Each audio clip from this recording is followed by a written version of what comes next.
So today, I need to make a part for this Shelby Mustang. No pressure. The part I'll be making is, I think, called a shift handle or shift lever, shift connector, something like that. It's the part that sticks up out of the center console. It connects to the transmission somehow down here. You've got your shifter knob on the top and, you use it to change gears. The part that we're making is, of course, going to replace the one that you're looking at. And the issue with this one is that it puts the shifter way too high up in the air. You can see that this arm sticks up like, I don't know, 1.5 miles. He wants it somewhere down here instead.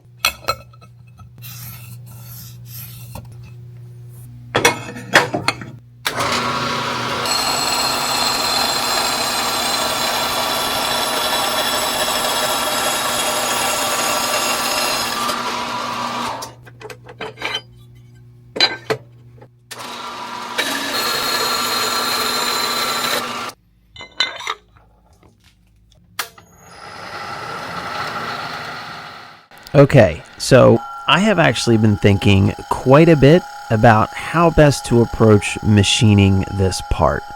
To look at it, it isn't a very complicated part, but it does have kind of a unique design to it, some odd, interesting angles, I guess, and in general, it just isn't a very square and uniform shape. And unfortunately, manual vertical milling machines happen to excel at square and uniform shapes. However, fortunately for us, the only two features on this part that really matter, that really need to be in a specific location, are these two holes here. These are the mounting holes. As long as I get the location of these two holes correct, everything else is very much up for what we'll call artistic interpretation.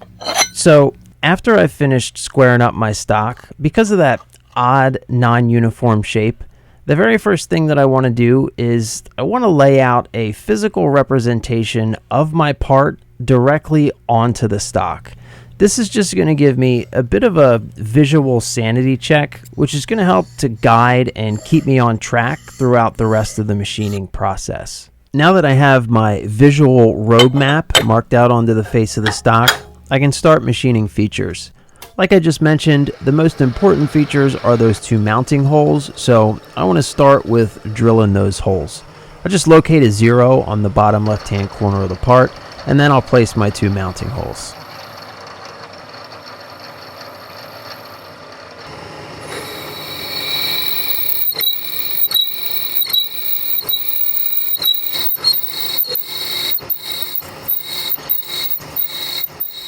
From here, there's really multiple ways that you could go about machining a part like this.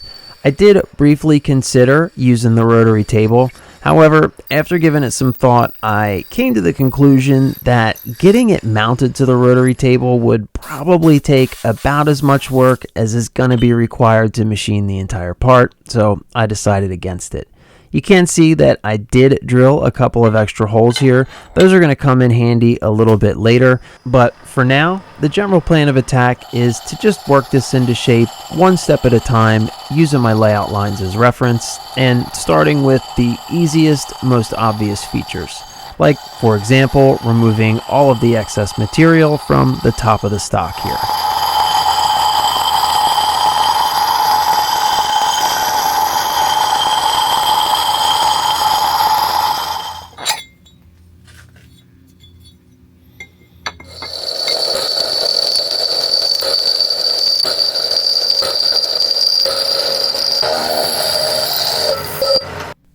At this point, my part is trapped inside of all this excess material, and rather than turn this material into chips, I'm gonna remove it. This is where those extra holes that I drilled come in handy. They just give me a place to stop my saw blade so that I can remove that material in big chunks. It's now time to cut the first of two angled surfaces, and fortunately this first one is a nice even 30 degrees from the bottom surface, so I can just drop everything on top of an angle block and finish cleaning up the outside perimeter of the part.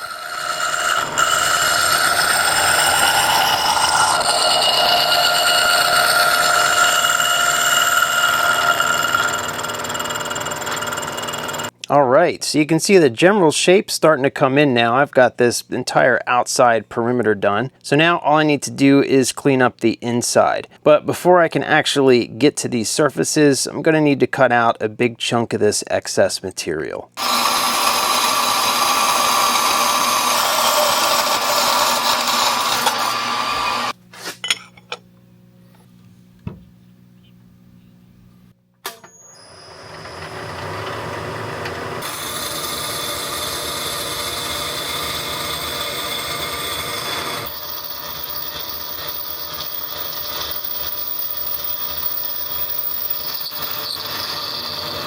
Okay, so as far as roughing out the general shape of the part, the last thing I have to do is cut this inner side here. But as you can see, it's at an angle. Now, this angle here that's made up of these two outside edges, this is 120 degrees. However, hopefully you can see that there is a slight taper between this bend and this bend, which means that this angle that's made up of this edge here and this inner edge here is not 120 degrees. 120 degrees is nice and easy to work with, and that means this one was nice and easy to cut. This one, however, is something like 125.79 degrees, which is a little bit weird. Now, you could always throw this on the rotary table. That would be one way to cut this angle exactly. However, as I mentioned earlier in the video, none of these features are really important in terms of accuracy. All of this stuff is purely cosmetic. So what I'm going to do is just take my two angle blocks here. I have a 5-degree block and a 1-degree block, which I think is close enough to offset that 5.79 degree difference between these two angles, the one on the inside and the one on the outside. And I'll just cut it close enough. It's still going to look perfectly fine, and it's still going to preserve that taper.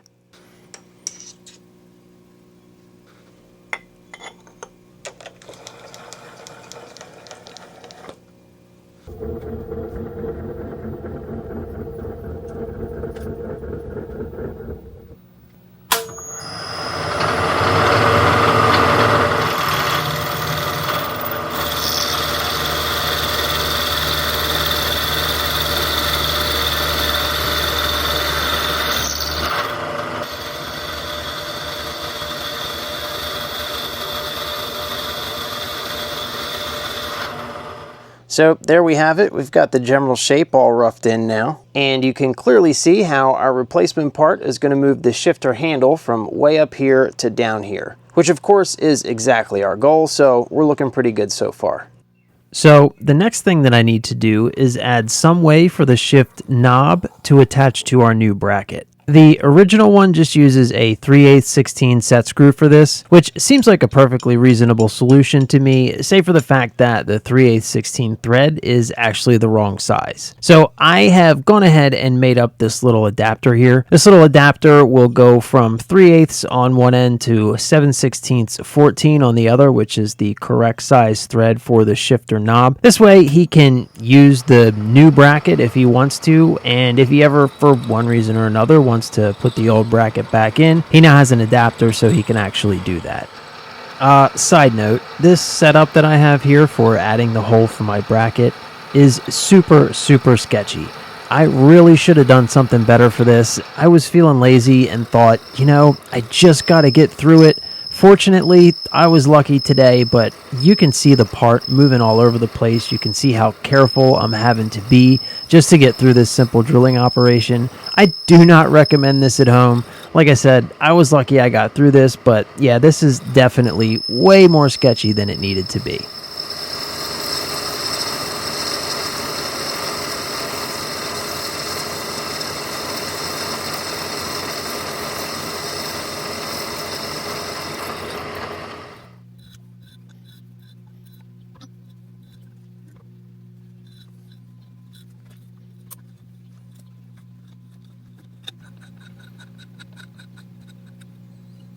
Now I need to clean this thing up, and a nice fly cut surface on these two faces I think would be ideal, but the eagle-eyed among you may have already noticed that I haven't really left myself much of an option for holding onto it. And you might be thinking, well, just use the two mounting holes that you already have there. Well, the problem with that is anything I stick through those two holes is going to get hit by the fly cutter. So I need another solution. Lucky for me, I had a feeling this day would come, and a few months ago I made these low profile toe clamps.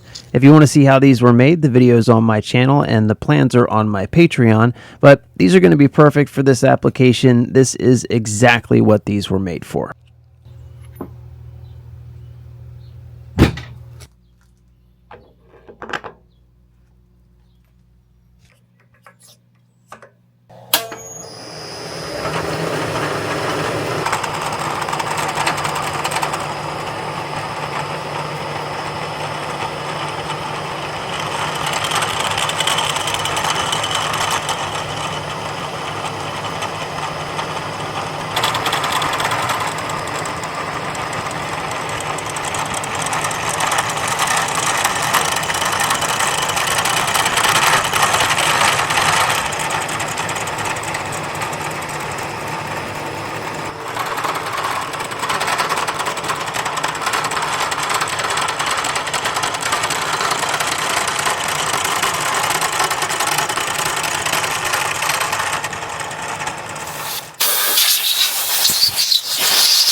And I think that pretty much does it. I did soften up the corners and edges a little bit with a file, just enough to make sure that it feels good in the hand so there's no hard edges or pointy bits anywhere. And yeah, I think it looks pretty good. If you look at it next to the original one, you can see that it's hopefully going to put the shifter knob exactly where we want it to. So yeah, I think it looks good. I did briefly consider laser engraving it, but that's a whole additional process that I don't think I'm going to get into, at least not on this one. I think it looks nice and it's going to do what it's supposed to do, so I'm pretty happy with that. Anyway, if you have made it this far into the video, thanks so very much for watching. I do truly appreciate it. As usual, the plans for this project will be uploaded to my Patreon, so if you want to make something like this for yourself, links for that will be in the description down below. If you like this sort of thing and you want to see more, there is plenty more on my channel, like for instance, this video where I make the toe clamps that you saw me use in this project. Thanks again for watching, and I will see you in the next one